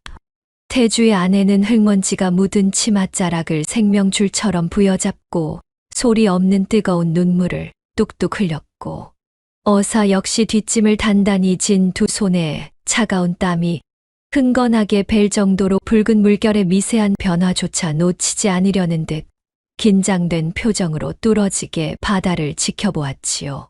시간이 속절없이 흘러 태양이 서쪽 산마루를 향해 기울며 붉은 노을을 흩뿌리기 시작할 무렵, 마침내 모두의 두 눈을 의심케 하는 경이로운 광경이 펼쳐졌습니다. 끈적거리는 피비린내를 풍기며 찰랑거리던 붉은 바닷물이 갑자기 부글부글 끓어오르며 하얀 거품을 거칠게 토해내더니, 수면 위를 흉측하게 뒤덮고 있던 탁하고 붉은 기운이 마치 거짓말처럼 사방으로 흩어지며 점차 옅어지기 시작한 것이었습니다. 수많은 백성들의 땀방울로 빚어낸 불에 구운 굴 껍데기가 지닌 강력한 해독의 기운과 아이가 가져온 전설의 해출, 씨앗이 품고 있던 맑고 순수한 생명력이 바다 밑바닥까지 깊숙하게 스며들어 지독한 독성을 완전히 중화시켜 버렸지요. 핏빛으로 죽어가던 고금도 앞바다는 불과 하루 만에 맑고 투명한 본래의 아름다운 옥빛을 완벽하게 되찾았고, 썩은 내가 진동하던 수면 위로는 은빛 비늘을 반짝이는 물고기들이 파닥거리며 힘차게 뛰어오르는 생기 넘치는 광경이 끝없이 펼쳐졌습니다. 바다가 살았다. 우리 바다가 마침내 본래의 맑고 푸른 빛을 되찾았어. 해변에 모여있던 마을 사람들은 너나 할 것 없이 서로를 부둥켜 안고 덩실덩실 춤을 추며 하늘이 떠나가라 우렁찬 환호성을 내질렀고, 무사히 돌아와 모래사장에 발을 내딛는 청남을 향해 우르르 달려가서는 그 작은 몸집을 번쩍 들어 올려 허공으로 횡가래를 치며 기쁨의 눈물을 쏟아냈지요. 그러나 바다가 다시 숨을 쉬며 맑아지자 터져 나온 이 엄청난 환호성 뒤편에서 자신의 추악하고 더러운 거짓말이 만천하에 들통나버린 도방의 안색은 이미 파랗게 질리다 못해 핏기가 싹 가신 참혹한 흙빛으로 변해버리고 말았습니다. 그 파랗게 질린 얼굴을 차갑게 노려보던 암행어사는 헛기침을 크게 한 번 내뱉더니 이내 쩌렁쩌렁한 목소리로 호통을 치기 시작했습니다. 내 이놈 곽도방 어린아이의 순수한 마음을 짓밟고 온 마을 사람들을 속여 바다의 이권을 독차지하려 한 내 놈의 탐욕이 하늘을 찌르는구나. 어사는 청남의 뛰어난 지혜와 용기에 깊이 감복하며 고개를 끄덕이더니 포졸들을 향해 당장 저 악독한 자를 무고죄와 물건을 사재기하여 폭리를 취하는 매점매석의 큰 죄로 엄히 추궁하여 하옥하라는 불호령을 내렸습니다. 양쪽에서 건장한 포졸들이 거친 숨을 몰아쉬며 다가오자 곽도방은 덜덜 떨리는 다리를 주체하지 못하고 바닥에 털썩 주저앉아 연신 살려달라며 싹싹 빌기 시작했지요. 하지만 어사는 단호하게 고개를 저었고 곽도방은 굵은 포승줄에 꽁꽁 묶인 채 고금도 관아의 차가운 옥구석에 내동댕이 쳐지는 신세가 되었습니다. 그러나 그날 밤 옥문 앞을 지키던 포졸들이 꾸벅꾸벅 조는 틈을 타 교활한 곽도방은 미리 품속 숨겨둔 금부치를 꺼내어 감옥 문틈으로 옥사장의 손에 쥐어주고는 몰래 야반도주를 감행했습니다. 어둠을 틈타 거처로 숨어든 그는 거친 숨을 헐떡이며 장롱을 뒤집어 엎었고 평생 긁어모은 금은 보화를 비단 보자기에 터질 듯 쑤셔 넣었으며 옆에서는 하인 막개가 영문도 모른 채 짐을 챙기느라 구슬땀을 흘리고 있었지요. 짐을 꾸린 곽도방은 이대로 도망치기엔 아쉬웠는지 눈동자를 번뜩이며 고금도 관아의 창고 쪽으로 은밀하게 발걸음을 옮겼습니다. 관아 창고에는 임금에게 바치기 위해 보관 중이던 귀한 물건이 있었는데 그것은 바다의 푸른 기운을 담아 해초 무늬를 정교하게 새겨 넣은 해조문 항아리였습니다. 조선시대에는 각 지방에서 생산되는 가장 뛰어난 특산물이나 귀한 명품을 왕실에 정기적으로 바치는 진상 제도가 엄격하게 시행되었으며 그 정교한 솜씨로 보아 왕실 진상품으로 제작된 것이 분명해 보이는 이 해조문 항아리는 임금의 수라상에 오를 최고급 어육장을 담기 위해 특별히 제작된 것처럼 보였지요. 곽도방은 창고 뒷문의 낡은 쇳물 자물쇠를 커다란 돌멩이로 퍽퍽 내리쳐 부수고는 기어코 그 귀한 해조문 항아리가 담긴 묵직한 오동나무 상자를 훔쳐내어 도주를 서둘렀습니다. 이복에 맞게야 어서 이 상자를 머리에 이곳 선착장으로 냅다 뛰거라. 숨이 차오른 맞게는 무거운 오동나무 항아리 상자를 정수리에 위태롭게 이고는 헉헉대는 거친 숨소리를 내뿜으며 곽도방의 등 뒤를 바짝 쫓아 달렸습니다. 두 사람은 캄캄한 밤길을 가로질러 집신이 닳도록 뛰었고 마침내 배가 숨겨져 있는 고금도 앞바다 선착장에 다다랐으나 도망치려던 곽도방의 발걸음은 그곳에서 딱딱하게 굳어버리고 말았지요. 모래사장 위로 달빛이 스며들자 믿을 수 없는 기괴한 광경이 눈앞에 펼쳐졌는데 그것은 산란길을 맞아 얕은 물가로 어마어마하게 몰려든 수만 마리의 꽃게떼였습니다. 집게발을 달그락달그락 부딪히는 날카로운 소리가 마치 우박이 쏟아지는 듯 귓가를 거세게 때렸고 발 디딜 틈조차 없이 모래사장을 붉고 거무스름하게 뒤덮은 꽃게들이 하얀 거품을 뽀글뽀글 내뿜으며 이리저리 기어다니고 있었지요. 어릴 적부터 꽃게를 극도로 무서워하던 데다 얼마 전 발가락까지 물린 곽도방은 눈앞에 진을 치고 있는 수만 마리의 꽃게 군단에 기겁을 하며 찢어지는 비명을 질렀습니다. 으악, 저 끔찍한 것들이 왜 다 육지로 기어 올라와 길을 막는 것이냐. 그는 온몸을 바들바들 떨며 황급히 뒷걸음질을 치기 시작했는데 공포에 질려 등 뒤를 제대로 확인하지 못한 것이 가장 치명적인 실수였습니다. 선착장 한쪽에는 임금에게 진상하기 위해 거대한 참나무통에 가득 담아 오랜 시간 숙성시키던 멸치, 액젓통들이 줄지어 놓여 있었고 미친 듯이 뒷걸음질 치던 곽도방의 발 뒤꿈치가 그중 가장 큰 젓갈통의 끄트머리에 툭 하고 걸려버린 것입니다. 아타는 비명과 함께 균형을 잃은 곽도방은 허공에 두 팔을 휘저으며 발버둥 쳤지만 이내 퍽 하는 둔탁한 소리와 함께 끈적하고 시커먼 멸치, 액젓이 가득 찬 거대한 통 속으로 거꾸로 처박히고 말았지요. 그 참담한 꼴을 지켜보던 막개는 차마 젓갈통에 뛰어들어 주인을 구하지도 못한 채 머리에 이고 있던 귀한 항아리 상자를 모래밭에 조심스레 내려놓고는 젓갈통 안에서 살려달라며 푸푸 거품을 뿜어내고 허우적대는 곽도방을 그저 멍하니 구경만 하고 있었습니다. 곽도방이 썩은 내가 진동하는 젓갈을 온몸에 뒤집어 쓰고 미끄러운 통벽을 손톱으로 박박 긁으며 버둥거리는 사이 횃불을 높이 쳐들고 관아 창고가 털린 것을 알아챈 포졸들이 요란한 쇳소리를 내며 선착장으로 우르르 몰려들었지요.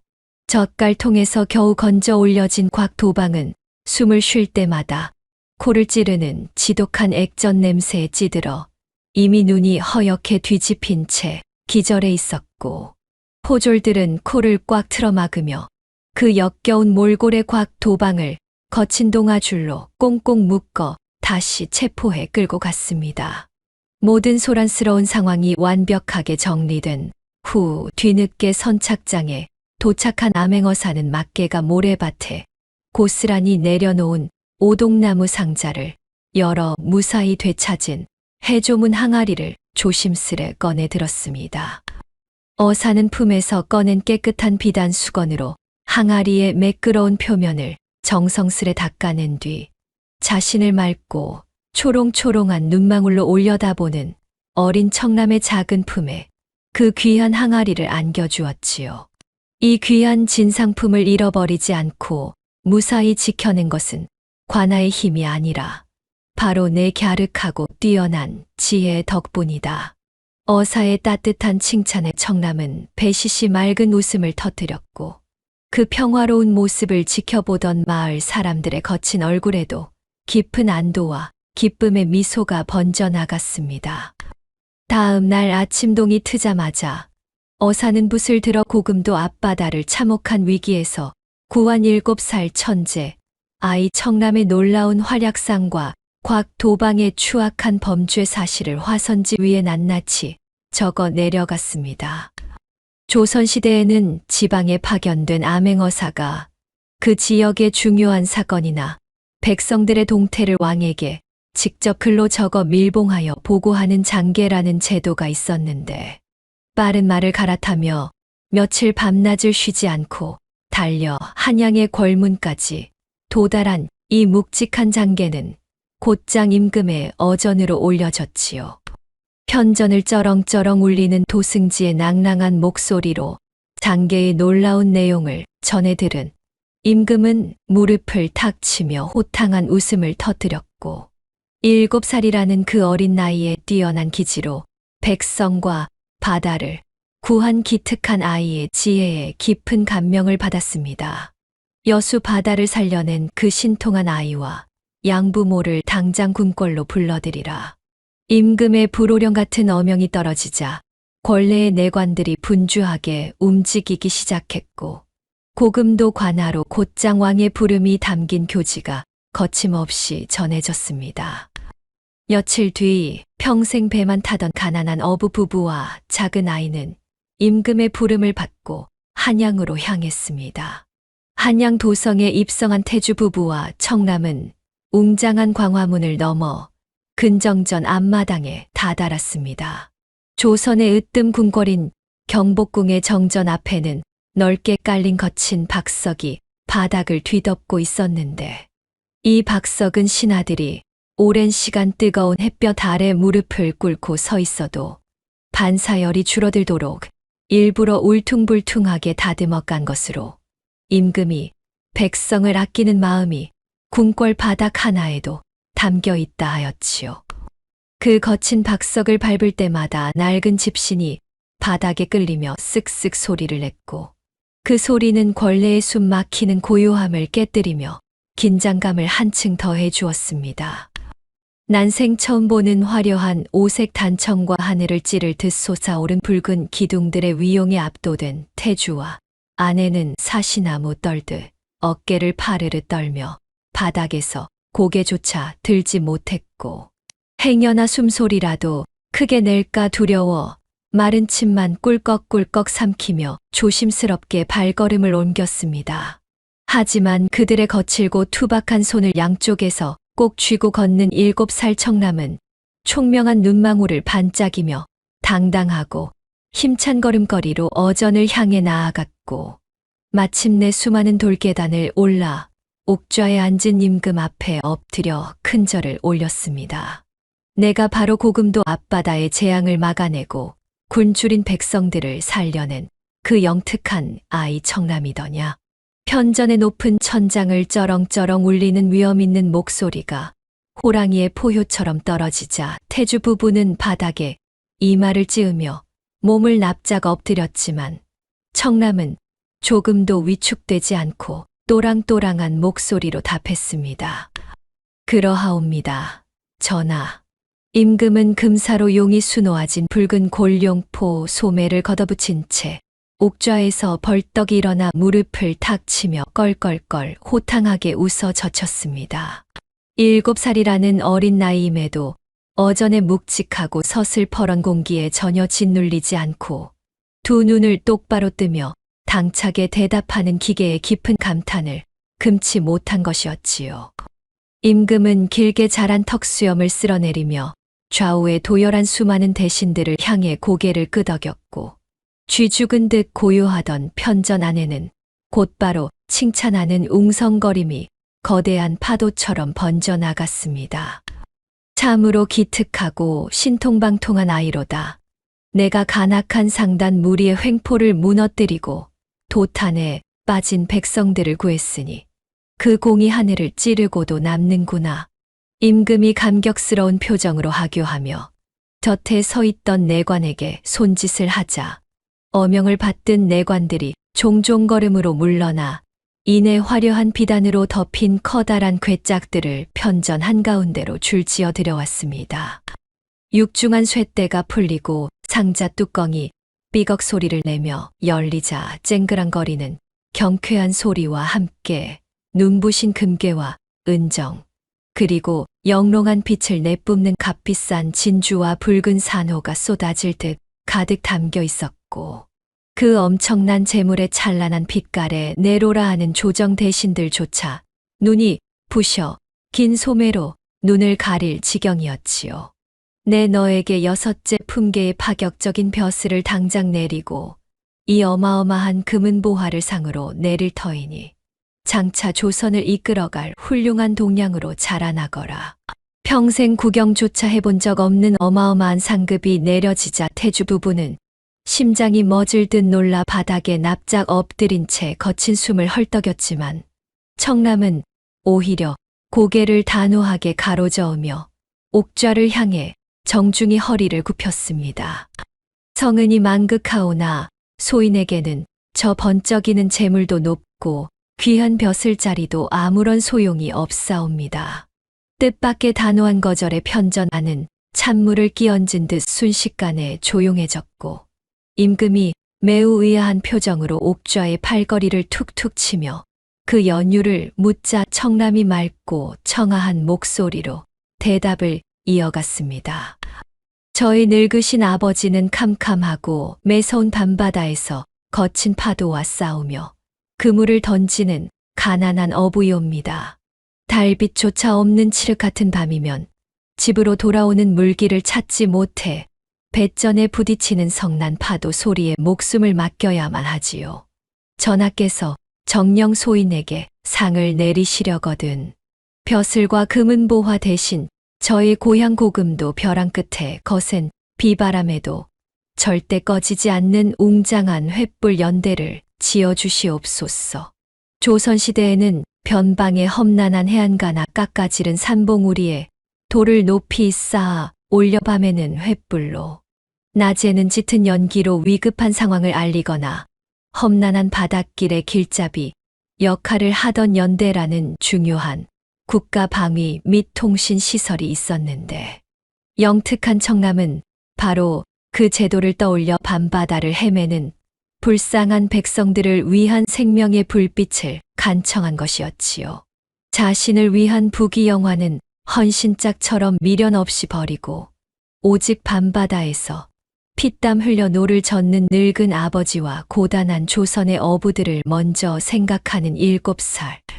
아이의 깊고도 지극한 효심에 편전 안의 공기가 일순간 숙연해졌습니다.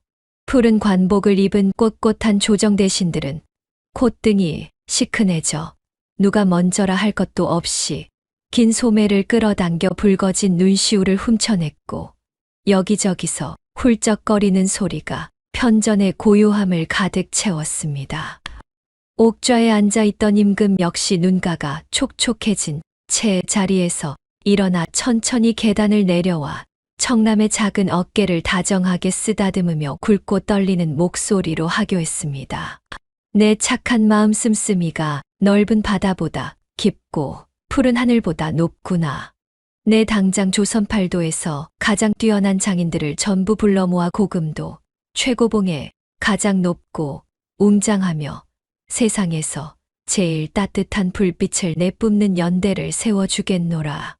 임금의 추상 같은 어명이 떨어지자 권례에 뛰어난 목수들과 석공들이 분주히 연장 챙기는 쇳소리를 내며 짐을 꾸려 전라도 고금도로 향했고 수천 개의 단단한 화강암을 깎고 다듬어 깎아지른 벼랑 끝에 거대한 돌탑 모양의 연대를 쌓아 올리기 시작했습니다. 무거운 망치로 돌을 쪼는 쩡쩡거리는 소리가 며칠 밤낮을 가리지 않고 섬 전체에 메아리치며 울려 퍼졌으며 아름드리 커다란 소나무 기둥이 굳건하게 세워지고 그 위로 거대한 불을 피울 수 있는 넓은 쇠화로가 얹혀지며 마침내 조선에서 가장 크고 튼튼한 횃불 연대가 그 웅장한 위용을 드러내었지요. 한편 화려한 비단옷을 걸치고 악랄한 짓을 일삼다 관아에 끌려갔던 곽도방은 임금의 엄중한 명에 따라 고금도 연대 밑에서 매일같이 굴 껍데기를 까는 고된 노역의 벌을 받게 되었습니다. 가난한 백성들의 고혈을 짜내며 호위호식하던 그는 이제 더럽고 거친 거적대기를 걸친 채 역시나 함께 벌을 받게 된 앞잡이 막개와 쭈그려 앉아 매서운 찬바람을 온몸으로 맞으며 산더미처럼 쌓인 굴을 까야만 했지요. 날카로운 굴 껍데기에 찔려 손가락이 쓰라릴 때마다 곽도방은 아이고 앓는 소리를 내며 뒤늦은 후회의 눈물을 펑펑 흘렸지만 그 곁을 지나가는 어부들은 그를 향해 차가운 시선으로 혀를 찢찢 찰 뿐 아무도 동정의 손길을 내밀지 않았습니다. 그저 곽도방이 쇠갈고리로 굴을 까며 내는 딱딱거리는 마찰음과 막개가 추위에 코를 훌쩍이는 소리만이 차가운 바닷바람에 허무하게 흩어질 뿐이었지요. 마침내 고금도 최고봉에 세워진 거대한 연대의 첫 불길이 타오르던 날 밤, 하늘 높이 치솟은 붉은 횃불은 칠흑같이 어두운 고금도 앞바다를 마치 대낮처럼 환하게 비추었습니다. 굵은 장작이 타닥타닥 타들어가는 경쾌한 소리와 함께 피어오른 따뜻한 불빛은 거친 파도에 휩쓸려 방향을 잃고 헤매던 어부들에게 생명을 구하는 한 줄기 구원의 등불이 되었고, 멀리서 그 밝은 불빛을 발견한 배들은 일제히 뱃머리에서 환호성을 터뜨리며 안전한 뱃길을 찾아 섬으로 앞다투어 향했지요. 날카로운 암초에 부딪혀 산산조각이 날 뻔한 어선들이 연대의 눈부신 불빛 덕분에 무사히 폭우로 미끄러져 들어오자 무태서 발을 동동 구르며 애타게 기다리던 늙은 어머니와 아내들은 와락 울음을 터뜨리며 살아 돌아온 남편과 아들을 부둥켜 안았습니다. 은빛 비늘을 파도처럼 반짝이는 살찐 물고기들이 배 안에 빈틈없이 가득 실려있는 풍요로운 만선의 풍경 위로 밤바다의 살을 이는 찬바람을 든든하게 막아주는 웅장한 연대의 불빛이 일렁이며 온 마을을 따스하게 감싸 안고 있었지요. 태주 부부는 청남의 작은 손을 양쪽에서 꼭 쥐고 벼랑 끝 연대 아래에 서서 타오르는 횃불의 훈훈한 온기를 온몸으로 받으며 평화로운 바다를 가만히 내려다보았습니다. 삐걱거리는 낡은 배에서 그물을 힘차게 걷어 올리며 부르던 어부들의 구성진. 뱃노래 가락이 바닷바람을 타고 귓가에 아련하게 들려오자 태주의 깊게 팬 주름진 얼굴에는 고단한 눈물방울 대신 세상에서 가장 환하고 편안한 미소가 번져갔습니다. 청남 역시 자신을 거두어준 양부모의 따뜻하고 거친 손바닥 체온을 느끼며 까르르 맑은 웃음을 터뜨렸고, 고금도 앞바다를 든든하게 지키는 영원히 꺼지지 않는 생명의 횃불은 이 가난하지만 세상 그 누구보다 위대한 가족의 머리 위로 찬란한 금빛 가루를 아낌없이 쏟아내고 있었으며, 백성들을 향한 어린아이의 순수한 사랑은 조선 팔도의 밤하늘을 수놓는 가장 아름다운 전설로 남아 오래도록 사람들의 입에서 입으로 전해졌습니다. 이 이야기에서 우리가 배울 수 있는 것은 진정한 보물이란 결코 깊은 바닷속이나 화려한 청자 항아리 안에만 숨겨져 있지 않다는 사실입니다. 칠흑 같은 밤바다에서 핏대가 솟도록 묵직한 그물을 끌어올렸을 때 가난한 어부 태주 부부가 건져 올린 것은 단순한 재물이 아니라 생명에 대한 따뜻한 연민이었습니다. 피 한 방울 섞이지 않은 연약한 아이 청남을 지극정성으로 품어준 착한 마음씨가 기적의 출발점이었지요. 특히 새벽 바닷바람에 얼어붙은 손으로 가장 질긴 삼배실을 골라 야광패 목걸이를 만들어준 어머니 연월의 따뜻한 손길을 기억하십시오. 그 소박하고 조용한 사랑이야말로 청남이 어떤 위기 속에서도 흔들리지 않는 뿌리가 되어주었습니다. 태주가 밤새 굵은 장작굴 앞에서 절구지를 멈추지 않은 것도, 연월이 서슬퍼런 무리 앞에서 두 팔을 벌려 아이를 감싼 것도 모두 자식을 향한 부모의 변치 않는 마음이 빚어낸 기적이었지요. 반면 마을의 이권을 독차지하려던 객주 곽도방을 보십시오. 엽전을 뿌려 백성의 눈을 가리고 아이의 순수함마저 짓밟으려 했던 탐욕은 암행어사의 마패 앞에서 흙먼지처럼 처참하게 부서지고 말았습니다. 조선시대 암행어사 제도가 왕의 눈이 닿지 않는 곳에서 벌어지는 부패와 횡포를 바로잡기 위해 존재했듯, 어떤 시대에도 불의는 반드시 제자리를 찾아 제 몸으로 돌아온다는 이치는 변하지 않습니다. 또한 고작 7살 난 꼬마 청남이 보여준 눈부신 지혜와 용기를 깊이 기억해야 합니다. 썩은 데가 진동하며 무서운 적수현상이 남해 바다를 핏빛으로 집어삼켰을 때도, 집단이 깔린 차갑고 축축한 옥사바닥에서 영롱한 푸른빛의 야광패를 쥐고 어사에게 진실을 밝혔을 때도 마찬가지였지요. 닥쳐온 위기를 극복하게 만든 가장 강력한 무기는 험악한 왈패들의 기세가 아니라 양부물을 지키려는 아이의 간절한 효심과 자연의 이치를 꿰뚫는 지혜였습니다. 미끄러운 가사리 해초를 두툼하게 깔아 악당들의 기세를 꺾어버린 그 작은 아이의 놀라운 기지가 더 큰 위기를 헤쳐나가는 첫 발걸음이 된 셈이지요. 수백 년이라는 기나긴 시간이 흐른 지금, 우리가 살아가는 세상도 가끔은 성난 파도처럼 거칠고 붉은 바다처럼 캄캄하여 앞이 전혀 보이지 않을 때가 있습니다. 하지만 아무리 짙은 어둠이 밀려온다 해도 서로를 굳게 믿고 아끼는 따뜻한 가족의 사랑과 불의에 결코 굴복하지 않는 지혜만 품고 있다면 어떤 모진 풍랑도 넉넉하게 헤쳐나갈 수 있지 않을까요? 가난한 어부 태주 부부의 낡고 허른 집신이 마침내 임금님이 계신 화려한 궁궐의 거친 박석을 당당하게 밟게 된 것처럼 말입니다. 묵묵히 선하고 바른 길을 걸어가는 사람의 끝은 언제나 찬란하게 빛난다는 변치 않는 진리를 가슴속에 따뜻하게 간직하시기를 바랍니다. 고금도 벼랑 끝에 세워진 연대의 횃불이 칠흑 같은 밤바다를 비추듯 우리 각자의 마음속에도 그런 작은 불빛 하나를 꺼트리지 않고 살아간다면 그 빛은 반드시 어둠 속에서 길을 잃은 누군가에게 닿아 따뜻한 구원이 되어줄 것입니다.